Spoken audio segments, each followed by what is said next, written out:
ગુજરાતનો સાવજ જેણે દેશને જંગલી જાનવરની રક્ષાનો કાયદો આપ્યો.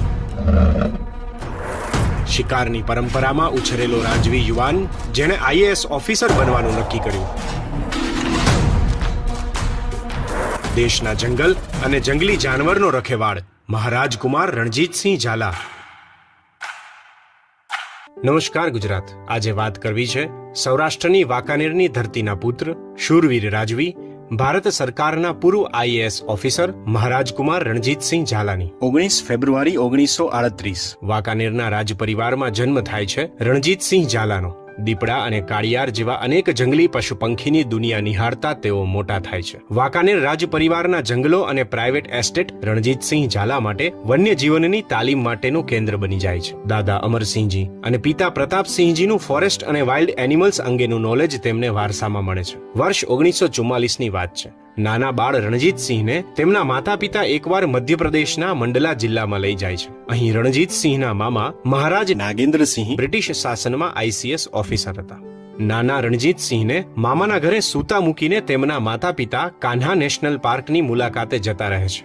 જ્યારે રણજીતસિંહને આ વાતની ખબર પડે છે ત્યારે તેઓ નક્કી કરે છે કે મોટો થઈને મામાની જેમ કલેક્ટર બનીશ. મધ્યપ્રદેશના આ જ મંડલા જિલ્લામાં પોસ્ટિંગ લઈશ અને માતા પિતાને જંગલમાં નહીં લઈ જઈને મીઠો બદલો લઈશ. રણજીતસિંહ તેમના મામા નાગેન્દ્રસિંહના રૂઆબ અને પ્રતિભામાંથી પ્રેરણા લઈને ઉચ્ચ અભ્યાસ કરે છે. દિલ્હીની સેન્ટ સ્ટીફન કોલેજમાંથી ભણે છે અને 1961માં યુપીએસસી પરીક્ષા પાસ કરીને આઈએએસ ઓફિસર પણ બને છે. જોકે કલેક્ટર બન્યા પછી રણજીતસિંહ તેમના માતા પિતાને મામાના એ જ જૂના ઘરે લઈ જાય છે અને કાન્હા નેશનલ પાર્કની મુલાકાત પણ કરાવે છે.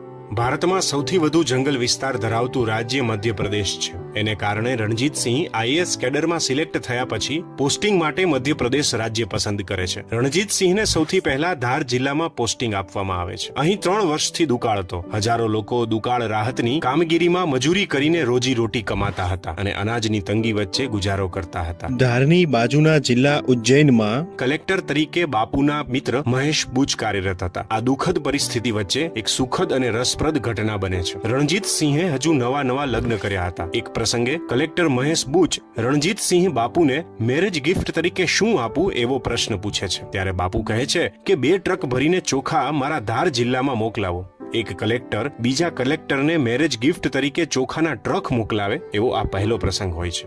નર્મદાના કાંઠે ધરમપુરી ગામમાં એક દીકરી પર 2 નરાધમોએ દુષ્કર્મ કર્યું હતું. જો આ વાત બહાર આવે તો દીકરીને કોણ પરણશે એવા ડરથી દીકરીના પિતા ફરિયાદ નોંધાવતા નથી. રણજીતસિંહ જઈને દીકરીના બાપને મળે છે અને પોલીસમાં ફરિયાદ કરવા સમજાવે છે. ધરમપુરીના જનસંઘના એક આગેવાન પ્રસ્તાવ પણ મૂકે છે